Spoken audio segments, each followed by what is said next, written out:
नमस्कार, राधे राधे, जय श्री कृष्णा मेरे प्यारे विद्यार्थियों। एक बार फिर से आप सभी का राजस्थान पॉलिटी के निःशुल्क बैच में हार्दिक स्वागत है। मेरे प्यारे साथियों, कई दिन से हमारी राजस्थान पॉलिटी की क्लासेज बंद चल रही थी। राजस्थान का जो विधानमंडल चल रहा था, उसके अंतर्गत आज हमारी तीसरी क्लास 7वीं क्लास होने वाली है। राजस्थान राज्य विधानसभा की प्रक्रिया और समितियों को यहाँ पर कवर करेंगे इस क्लास में। इससे पहले हमने राजस्थान की प्रमुख विधानसभाओं को पढ़ा, राजस्थान के विधानमंडल को पढ़ा और उसी के अंतर्गत ये आज तीसरी क्लास रहेगी। वैसे टोटल जो हमारी पॉलिटी की क्लास होने वाली राजस्थान की वो 7वीं है, जो आपके लिए सभी आरपीएससी से संबंधित या आरएसएमबी से संबंधित कोई भी एग्जाम हो सभी के लिए इम्पोर्टेंट होने वाली है। यहाँ से आपका एक भी क्वेश्चन बाहर नहीं रहेगा। संपूर्ण पॉलिटी हम यहाँ पर कवर कर रहे हैं आपके लिए, चाहे कोई भी एग्जाम हो। आइए शुरुआत कर लेते हैं क्लास की। राजस्थान विधानसभा की प्रक्रिया और नियमों को पहले देखेंगे। राजस्थान विधानसभा द्वारा प्रक्रिया एवं कार्य संचालन नियम 1956 में बनाए गए। सबसे पहले क्वेश्चन यही बनता है कि राजस्थान में प्रक्रिया एवं कार्य संचालन के नियम कब बनाए गए थे? 1956। इस नियम में कुल अध्यायों की बात करें तो 25 अध्याय हैं। राजस्थान प्रक्रिया एवं नियम में कुल कितने अध्याय हैं? 25 अध्यायों को रखा गया है। अध्यक्ष उपाध्यक्ष का निर्वाचन। अब बात करते हैं राजस्थान विधानसभा के अध्यक्ष और उपाध्यक्ष का निर्वाचन कैसे होता है। सबसे पहले यहाँ पर बात करेंगे तो सदन द्वारा अध्यक्ष का निर्वाचन। अध्यक्ष के निर्वाचन की तिथि राज्यपाल द्वारा निश्चित की जाएगी और उस तिथि की सूचना प्रत्येक सदस्य को सचिव द्वारा दी जाएगी। सदन द्वारा उपाध्यक्ष का निर्वाचन। उपाध्यक्ष के निर्वाचन की तिथि अध्यक्ष द्वारा तय की जाती है, ध्यान रखना। अध्यक्ष के निर्वाचन की तिथि कौन निश्चित करता है? राज्यपाल। दोनों को ही ध्यान देना है आपको। कौन निश्चित करता है? राज्यपाल। लेकिन उपाध्यक्ष के निर्वाचन की तिथि निश्चित किसके द्वारा की जाती है? अध्यक्ष के द्वारा। उसी तिथि की सूचना प्रत्येक सदस्य को सचिव के द्वारा दी जाएगी। लेकिन सूचना की बात करें, दोनों को जो सूचना देने का कार्य करता है वो कौन करता है? सचिव करता है। सभापति तालिका। विधानसभा अध्यक्ष समय समय पर सदस्यों से अधिकतम 4 सभापतियों की एक तालिका मनोनीत करेगा, जिसमें से कोई एक सदस्य अध्यक्ष या उपाध्यक्ष की अनुपस्थिति में सदन में पीठासीन हो सकता है। सामान्य बैठकों की बात करें तो सदन की बैठक सुबह 11 बजे से शाम 5 बजे तक होगी। प्रश्नकाल राजस्थान विधानसभा की कार्यवाही में प्रथम घंटा 11 से 12 बजे का प्रश्नकाल कहलाता है। पहला घंटा 11 से 12 बजे तक प्रश्नकाल के नाम से जाना जाता है। इसमें 3 प्रकार के प्रश्न पूछे जाते हैं जो सदस्यों द्वारा राज्य सरकार से पूछे जा सकते हैं। उनमें आते हैं तारांकित प्रश्न, अतारांकित प्रश्न और अल्प सूचना प्रश्न। सबसे पहले बात करें तारांकित प्रश्नों की। जब तक अध्यक्ष अन्यथा निर्देश ना दे, प्रत्येक बैठक का पहला घंटा अल्प सूचना प्रश्नों के सहित तारांकित प्रश्नों के पूछने और उत्तर देने के लिए उपलब्ध रहेगा। इनका उत्तर मौखिक रूप से दिया जाता है। तारांकित प्रश्नों का उत्तर कैसे दिया जाता है? मौखिक रूप से। मोस्ट इंपोर्टेंट है, ध्यान रखना, कई बार यहाँ से क्वेश्चन बनते हैं। आगे आते हैं, पूरक प्रश्न भी यहाँ पर पूछे जा सकते हैं। एक दिन में कम से कम 12 प्रश्नों पर विचार किया जाता है। ध्यान रखना, एक दिन में कितने प्रश्नों पर विचार किया जाएगा? 12। एक ही सदस्य द्वारा एक दिन में 2 से अधिक तारांकित प्रश्न मौखिक उत्तर हेतु नहीं रखे जा सकते। यानी एक सदस्य केवल 2 प्रश्नों को रख सकता है मौखिक उत्तर हेतु, उससे ज़्यादा नहीं। अतारांकित प्रश्न की बात करें तो इसका उत्तर लिखित रूप में सदस्य को दिया जाता है। तारांकित का मौखिक में, लेकिन अतारांकित का लिखित रूप में। प्रश्नों की सदन में चर्चा नहीं होती है। सार्वजनिक महत्व के विषय पर जानकारी प्राप्त करने के लिए राजस्थान विधानसभा का सदस्य अंततः सत्र अवधि के दौरान 1 सप्ताह में अधिक से अधिक 1 अतारांकित प्रश्न सूचना दे सकता है। कितना? 1। अल्प सूचना प्रश्न की बात कर लें तो ये वे प्रश्न हैं जिनका उत्तर किसी सदस्य को 14 दिन से कम अवधि के अंदर मौखिक रूप से दिया जाता है। शून्यकाल 12 से 1 बजे तक का समय शून्यकाल के नाम से जाना जाता है। यहाँ से भी क्वेश्चन बनते हैं। प्रश्नकाल और शून्यकाल कौन सा होता है? शून्यकाल 12 से 1। इसमें बिना सूचना के कोई भी प्रश्न पूछा जा सकता है, सूचना देने की आवश्यकता नहीं होती है शून्यकाल में। आधे घंटे की चर्चा विधानसभा अध्यक्ष सदन की बैठक के अंतिम आधे घंटे में लोक महत्व के किसी विषय पर जिसके संबंध में किसी प्रश्न का विषय रह गया है उसके संबंध में स्पष्टीकरण आवश्यक हो। कोई सदस्य आधे घंटे की चर्चा में कोई विषय उठाना चाहे तो 3 दिन पूर्व सचिव को लिखित सूचना देगा। उस सूचना का समर्थन कम से कम 2 अन्य सदस्यों द्वारा हस्ताक्षर से किया जाएगा। अब बात करें विधानमंडल में विभिन्न प्रकार के प्रस्तावों की, तो सबसे पहले बात करें अविश्वास प्रस्ताव। विपक्ष द्वारा लाया जाता है विधानसभा में। कौन लाता है? विपक्ष। प्रस्ताव प्रस्तुत करने की अनुमति प्रतिनिधियों के बाद या उस दिन की कार्यसूची का कार्य प्रारंभ करने से पहले मांगनी होती है। अनुमति मांगने वाले सदस्य को उस दिन की बैठक प्रारंभ होने से पहले सचिव के पास उस प्रस्ताव की लिखित सूचना भी देनी होगी। अविश्वास प्रस्ताव लाने हेतु कम से कम विधानसभा सीटों का 1/5 यानी 20% सदस्यों के अर्थात राजस्थान में कम से कम 40 सदस्यों के हस्ताक्षर होना आवश्यक है, तभी अविश्वास प्रस्ताव लाया जा सकता है। अविश्वास प्रस्ताव पारित होने पर सरकार गिर जाती है। अविश्वास प्रस्ताव रद्द होने पर उन्हें 6 माह तक नहीं लाया जाएगा। अगर अविश्वास प्रस्ताव रद्द हो जाता है तो दोबारा उसको 6 महीने तक नहीं लाया जा सकता है। राजस्थान की विधानसभा में अब तक 13 बार अविश्वास प्रस्ताव लाए गए, लेकिन एक बार भी पारित नहीं हुआ। मोस्ट इम्पोर्टेंट है, ध्यान दे लेना। राजस्थान अब तक कितनी बार अविश्वास प्रस्ताव लाया गया? 13 बार।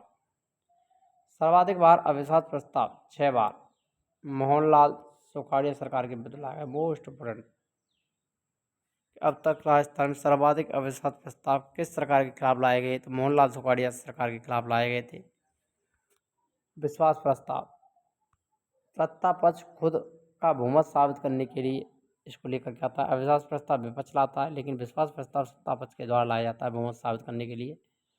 यह विधानसभा में लाया जाता है और पारित ना हो तो सरकार गिर जाती है। राजस्थान विधानसभा में 5 बार विश्वास प्रस्ताव लाया गया, लेकिन एक भी बार सरकार नहीं गिरी। मोस्ट इम्पोर्टेंट है। राजस्थान में 13 बार तो अविश्वास प्रस्ताव आया है, लेकिन 5 बार अब तक विश्वास प्रस्ताव लाया गया है। 3 बार भैरव सिंह शेखावत के द्वारा और 2 बार अशोक गहलोत के द्वारा लाया गया। मोस्ट इम्पोर्टेंट ध्यान रखना। विश्वास प्रस्ताव अब तक सबसे ज़्यादा किसके द्वारा लाया गया? भैरव सिंह शेखावत 3 और अशोक गहलोत के द्वारा 2 बार। सबसे पहले 1990 में भैरव सिंह शेखावत द्वारा और अंतिम बार अगस्त 2020 में अशोक गहलोत के द्वारा विश्वास प्रस्ताव लाए गए।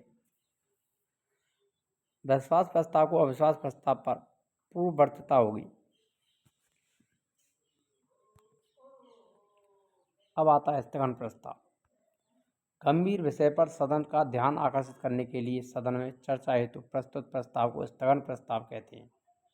यानी कोई गंभीर विषय है उस पर सरकार का ध्यान दिलाने के लिए, आकर्षित करने के लिए ये प्रस्ताव लाया जाता है। स्थगन प्रस्ताव की सूचना उस दिन की बैठक शुरू होने से पहले अध्यक्ष, सचिव या संबंधित मंत्री को देते हैं। स्थगन प्रस्ताव लाने के लिए कम से कम विधानसभा के कुल सदस्यों को 1/10 भाग सदस्यों के हस्ताक्षर होने आवश्यक है, तभी स्थगन प्रस्ताव लाया जा सकता है। सीधा सीधा क्वेश्चन बनता है कि स्थगन प्रस्ताव लाने के लिए विधानसभा के कुल सदस्यों का कितना सदस्यों के हस्ताक्षर होना आवश्यक है, समर्थन होना आवश्यक है? तो 1/10। प्रस्ताव लाने के लिए अध्यक्ष की सहमति भी आवश्यक है। एक बैठक में एक से ज़्यादा प्रस्ताव नहीं लाए जा सकते। प्रस्ताव हाल ही में गठित किसी विशिष्ट विषय तक ही सीमित रहेगा।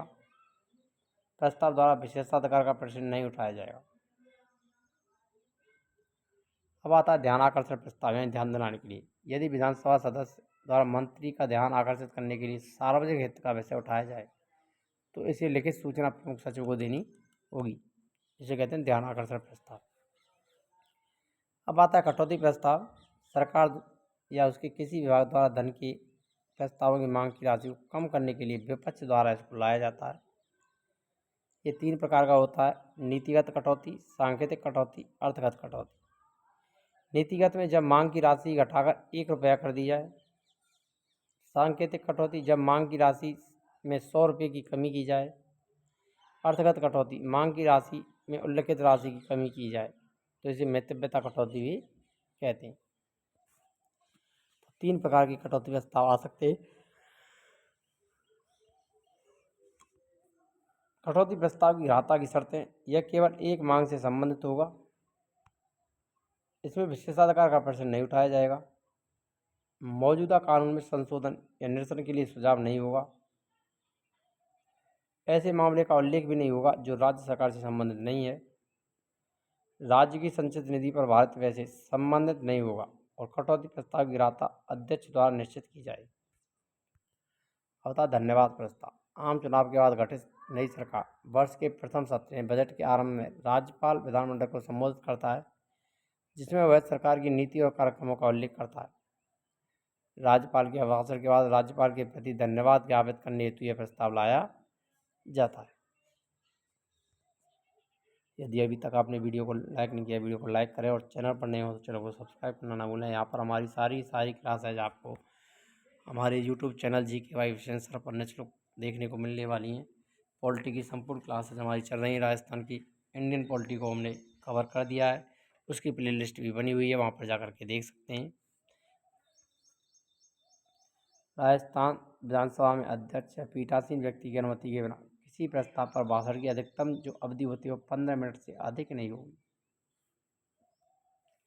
विशेषाधिकार प्रस्ताव किसी सदस्य द्वारा उस समय प्रस्तुत किया जाता है जब सदस्य यह अनुभव करता है कि किसी मंत्री ने सही तथ्यों को प्रकट न करके सदन में गलत सूचना दी है और उनके विशेषाधिकार का उल्लंघन हुआ है, तब ये प्रस्ताव लाया जाता है। अब आता है निंदा प्रस्ताव। विपक्ष के द्वारा विधानसभा में लाया जाता है। निंदा प्रस्ताव पारित होने पर सरकार की प्रतिष्ठा गिरती है, लेकिन सरकार नहीं गिरती। निंदा प्रस्ताव है, सरकार की प्रतिष्ठा गिरेगी लेकिन सरकार नहीं गिरेगी। विधेयकों का प्रमाणीकरण। जब कोई विधेयक सदन द्वारा पारित किया जाए तो उसकी 2 प्रतियों पर अध्यक्ष द्वारा हस्ताक्षर किए जाएंगे, वह राज्यपाल के सामने उपस्थित की जाएगी, परंतु अध्यक्ष की अनुपस्थिति में अविलंबनीय मामलों में सचिव अध्यक्ष की ओर से विधेयक को प्रमाणित करेगा। राज्यपाल द्वारा विधेयक लौटाने पर जब कोई विधेयक जो सदन द्वारा पारित हो चुका है वह राज्यपाल द्वारा पुनर्विचार के लिए लौटाया जाए तो वह विधेयक विधानसभा अध्यक्ष द्वारा सदन में रखा जाएगा।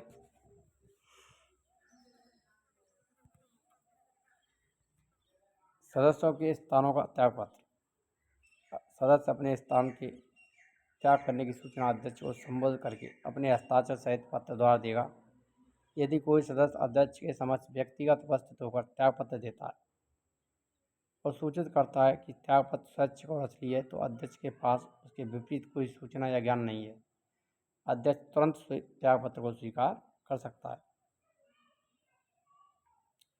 यदि अध्यक्ष को त्यागपत्र पोस्ट या किसी अन्य माध्यम से प्राप्त होता है तो अध्यक्ष स्वयं की संतुष्टि के लिए त्यागपत्र स्वैच्छिक और असली है जांच करवा सकता है, जैसा कि वह उचित समझता है। कोई सदस्य अध्यक्ष द्वारा त्यागपत्र स्वीकार करने से पूर्व अपना त्यागपत्र वापस भी ले सकता है। अध्यक्ष या सदस्य का त्यागपत्र स्वीकार करने के पश्चात सदन को सूचना देगा। ये कार्य बनता है अध्यक्ष का। अब आती हैं समितियाँ। राज्य विधानसभा के कार्य संचालन में सहायता के लिए 22 समितियों की व्यवस्था की गई है। मोस्ट इम्पोर्टेंट कितनी समितियाँ हैं? 22। मोस्ट इम्पोर्टेंट ये क्वेश्चन बनता है। राजस्थान विधानसभा में कार्य संचालन में सहायता के लिए कितनी समितियों का गठन किया गया है? तो 22 समितियाँ, जिसमें से 4 वित्तीय समिति होती हैं, 17 स्थायी समिति होती हैं और 1 अस्थायी समिति होती है। 4 वित्त से संबंधित, 17 स्थायी समिति और 1 अस्थायी समिति।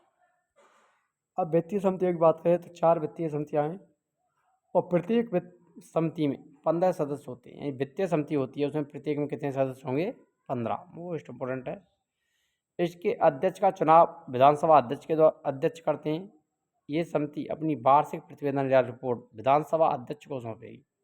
किसको सौंपेगी? विधानसभा अध्यक्ष को। अब बात करें, पहली समिति आती है लोक लेखा समिति या जिसे जन लेखा समिति भी कहते हैं। इसका गठन 10 अप्रैल 1952 को किया गया और समिति का कार्यकाल 1 वर्ष का होता है। अध्यक्ष विपक्ष दल का सदस्य, यह राज्य सरकार के वित्तीय खर्चों पर नियंत्रण एवं निगरानी का कार्य करती है। प्राकलन समिति का इसका कार्यकाल भी 1 वर्ष का होता है। इस समिति के 17 विभागों से संबंधित परीक्षण करने का काम सौंपा गया है। इसमें उद्योग खनन, सार्वजनिक निर्माण विभाग, वित्त, शिक्षा, विधि न्याय, आबकारी कर, वन, ऊर्जा आदि विभाग आते हैं। पहली आती है प्राकलन समिति खा। इस समिति को 16 विभागों से संबंधित परीक्षण करने का काम सौंपा गया है। ध्यान रखना, प्राकलन समिति को कितने का को 17 विभाग दिए गए हैं और प्राकलन समिति का को 16 विभाग। इसमें गृह विभाग, राजस्व, सहकारिता, पशुपालन, सिंचाई, खाद्य, नागरिक आपूर्ति, जन स्वास्थ्य, अभियांत्रिकी आदि विभाग शामिल किए जाते हैं। अगली आती है राज्य की उपक्रम समिति। इसका गठन अप्रैल 1968 को किया गया। तो ये 4 वित्तीय संबंधित समितियां हैं। अब आती है 4 जांच समिति। प्राचीन और संदर्भ समिति। सदस्यों की नियुक्ति विधानसभा अध्यक्ष करता है। अध्यक्ष सहित सदस्य 15 होते हैं। किसी तारांकित प्रश्न, अतारांकित प्रश्न, अल्प सूचना प्रश्न का उत्तर पर्याप्त अवसर पर दिए जाने पर भी समय पर्याप्त ना हो तो अध्यक्ष को उत्तर संतोषजनक नहीं लगे तो अध्यक्ष उसे प्रश्न या संदर्भ समिति को सौंप देगा, जो ऐसे प्रकरणों की जांच कर अपनी रिपोर्ट सौंपेगी। आती है याचिका समिति। सदस्यों की नियुक्ति विधानसभा अध्यक्ष करता है। याचिका समिति के सदस्यों को कौन चुनेगा? विधानसभा अध्यक्ष। इसमें भी 15 सदस्य हो सकते हैं। इसका कार्य उन याचिकाओं की जांच करना होता है जो सदन सदस्यों के माध्यम से आम जनता द्वारा निराकरण हेतु प्रस्तुत किए जाते हैं। विशेषाधिकार समिति। सदस्यों की नियुक्ति विधानसभा अध्यक्ष द्वारा की जाती है। इसमें भी 15 सदस्य होते हैं। विधानसभा सदस्यों के विशेषाधिकार हनन के मामलों की जांच करती है। अगली आती है चौथी जांच समिति, सदाचार और आचरण समिति। इसमें 9 सदस्य होते हैं। प्राचीन संदर्भ समिति, याचिका समिति और विशेषाधिकार समिति में सभी में 15-15 होंगे, लेकिन सदाचार और आचरण समिति 9 सदस्य होते हैं। सदस्यों की नियुक्ति विधानसभा अध्यक्ष के द्वारा की जाएगी। कार्य विधानसभा के सदस्यों में अनुशासन और मर्यादा बनाए रखना, विधानसभा में दुर्व्यवहार संबंधी मामलों की जांच करने का कार्य करती है। अन्य समितियों की बात करें, कार्य सलाहकार या कार्य मंत्रणा समिति। 15 सदस्य होते हैं। सदस्यों को विधानसभा अध्यक्ष मनोनीत करता है। इसका सभापति अध्यक्ष विधानसभा अध्यक्ष होता है। कार्यकाल 1 वर्ष का। राज्यपाल के अभिभाषण में निर्दिष्ट विषयों की चर्चा के लिए यह समय नियत करती है। नियम समिति या नियम उप समिति। सभापति या अध्यक्ष की बात करें तो विधानसभा का अध्यक्ष जो होता है वो उसका भी सभापति होता है। समिति अध्यक्ष द्वारा मनोनीत की जाती है। सदस्य संख्या 15। सदन की प्रक्रिया, कार्य संचालन के मामलों पर विचार और नियमों प्रवर्तन संशोधन की सिफारिश करती है। अगली आती है सामान्य प्रयोजन से संबंधित समिति। विधानसभा अध्यक्ष समिति के पदेन सभापति होंगे। इसके पदेन सभापति कौन होते हैं? विधानसभा अध्यक्ष। सदस्य अध्यक्ष द्वारा मनोनीत किए जाएंगे। इस समिति सदस्यों की संख्या पूर्व निर्धारित नहीं होती है। अधीनस्थ विधान संबंधी समिति। इसमें अध्यक्ष सहित 15 सदस्य होते हैं। इसे सदन के कर्तव्यों की रक्षक समिति भी कहते हैं। मोस्ट इम्पोर्टेंट है। अधीनस्थ विधान समिति को सदन के कर्तव्यों की रक्षक समिति के नाम से जाना जाता है। यह संविधान के प्रावधान या ऐसे आदेश बनाने के लिए अधीन प्राधिकारी को शक्ति सौंपने वाले कानून के प्रावधानों के अनुसरण में बनाए गए सभी आदेशों की जांच भी करती है। उन विधेयकों की प्रावधानों की जांच भी कर सकती है जो आदेश देने की शक्तियाँ सौंपने की मांग करते हैं। अध्यक्ष विधायी शक्ति के प्रयोग इत्यादि के प्रावधान वाले विधेयकों को समिति को संदर्भित करता है। यह समिति उन बातों पर विचार करती है जो प्रक्रिया, कार्य संचालन संबंधी नियमों के नियम 241 में उल्लिखित हैं। विधानसभा की किसी भी समिति में अध्यक्ष सहित अधिकतम 15 सदस्य हो सकते हैं, लेकिन सामान्य प्रयोजन संबंधी समिति में सदस्यों की संख्या पूर्व निर्धारित नहीं होती है। सामान्य सभी समितियों का कार्यकाल 1 वर्ष होता है, लेकिन महिला बालों के कल्याण संबंधी समिति अध्यक्ष 15 का कार्यकाल 2 वर्ष का होता है। विधानसभा अध्यक्ष समितियों का कार्यकाल 6 माह तक बढ़ा सकते हैं। भारतीय जनता पार्टी ने राजस्थान में 2 बार बिना बहुमत प्राप्त किए सरकार बनाई और 9वीं विधानसभा 85 सीट मिली और 10वीं विधानसभा में 95 सीटें मिली और बिना बहुमत किए सरकार इन्होंने बनाई थी। अब आदमी समिति और उनके वर्तमान अध्यक्षों की बात कर लेते हैं। यहाँ से क्वेश्चन बनता है और मिलान में आता है, बहुत ही इंपॉर्टेंट है। एक एक समिति और अध्यक्ष को ध्यान रखना है। जन लेखा समिति की बात करें या लोक लेखा समिति की बात करें तो टीकाराम जूली अध्यक्ष हैं। राजकीय उपक्रम समिति के अध्यक्ष कालीचरण सराफ हैं। प्राकलन समिति का अर्जुन लाल जी नगर। प्राकलन समिति खा के अध्यक्ष बाबू सिंह राठौर। विशेषाधिकार समिति के अध्यक्ष नरेंद्र बड़ानिया, मोस्ट इम्पोर्टेंट है। जल्लेका समिति इम्पोर्टेंट। आकलन समिति इम्पोर्टेंट। याचिका सदाचार समिति कैलाश चंद्र वर्मा। प्रश्न और संदर्भ समिति संदीप शर्मा, मोस्ट इम्पोर्टेंट। स्थानीय निकाय पंचायती राज संस्थाओं संबंधी समिति के अध्यक्ष हरि सिंह रावत। कार्य सलाहकार समिति मोस्ट है वासुदेव देवनानी, इसके अध्यक्ष हैं। कार्य सलाहकार समिति वासुदेव देवनानी। नियम समिति वासुदेव देवनानी, यानी दोनों के कार्य सलाहकार और नियम समिति के अध्यक्ष वासुदेव देवनानी है। अनुसूचित जाति कल्याण समिति विश्वनाथ मेघवाल। अनुसूचित जनजाति कल्याण समिति फूल सिंह मीणा। पिछड़ा वर्ग कल्याण समिति केसाराम चौधरी। अल्पसंख्यक कल्याण समिति दयाराम परमार।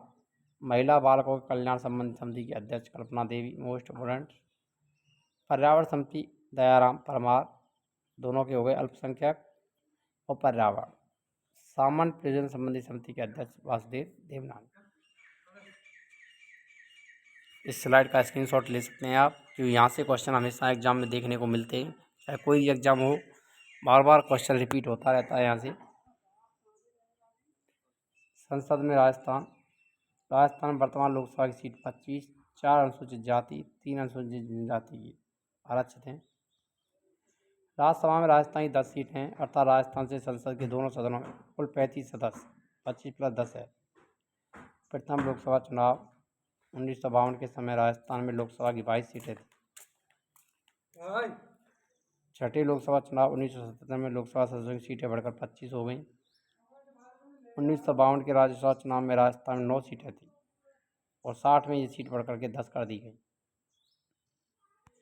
राजस्थान प्रथम महिला लोकसभा सदस्य सांसद महारानी गायत्री देवी, मोस्ट इम्पोर्टेंट है, ये महत्वपूर्ण बिंदु ध्यान देना। प्रथम लोकसभा सदस्य या सांसद कौन थी? गायत्री देवी। राजस्थान से अनुसूचित जाति की प्रथम महिला लोकसभा सदस्य सांसद सुशीला भांगरू। राजस्थान से अनुसूचित जनजाति की प्रथम महिला लोकसभा सांसद उषा देवी मीणा। राजस्थान में केंद्रीय मंत्रिपरिषद में शामिल होने वाली प्रथम महिला सांसद गिरिजा व्यास, जो केंद्रीय मंत्रिपरिषद में शामिल रही। राजस्थान से सर्वाधिक बार लोकसभा सांसद बनने वाली महिला वसुंधरा राजे, 5 बार। राजस्थान से सर्वाधिक बार राज्यसभा सदस्य चुने गए रामनिवास मिर्धा, 4 बार, और जसवंत सिंह 4 बार, जो कि राज्यसभा के सदस्य रहे। राजस्थान से प्रथम महिला राज्यसभा सांसद शारदा भार्गव। राजस्थान से सर्वाधिक बार राज्यसभा सांसद बनने वाली महिला शारदा भार्गव भी पहली सांसद थी और सबसे ज़्यादा बनने वाली भी शारदा भार्गव। राजस्थान से सर्वाधिक बार लोकसभा सांसद चुने जाने वाली व्यक्ति की बात करें तो नाथूराम मिर्धा, मोस्ट इम्पोर्टेंट है। 18वीं लोकसभा से राजस्थान से निर्वाचित महिला की बात करें तो 3, श्रीमती मंजू शर्मा जयपुर से, श्रीमती संजना जाटव भरतपुर से, श्रीमती महिमा कुमारी राजसमंद से। मोस्ट इम्पोर्टेंट है, 3 महिलाएं चुनी गई राजस्थान से 18वीं लोकसभा में। राजस्थान से प्रथम लोकसभा सांसद जो लोकसभा अध्यक्ष भी बने बलराम जाखड़, सीकर। राजस्थान से दूसरे लोकसभा सांसद जो लोकसभा अध्यक्ष बने ओम बिरला, कोटा बूंदी से सांसद। अगर आपको वीडियो अच्छी लगी तो वीडियो लाइक करें, शेयर करें, और चैनल पर नए हो तो चैनल को सब्सक्राइब करना ना भूलें। मिलते हैं नेक्स्ट वीडियो में, तब तक के लिए जय हिंद, राधे राधे, जय श्री कृष्ण।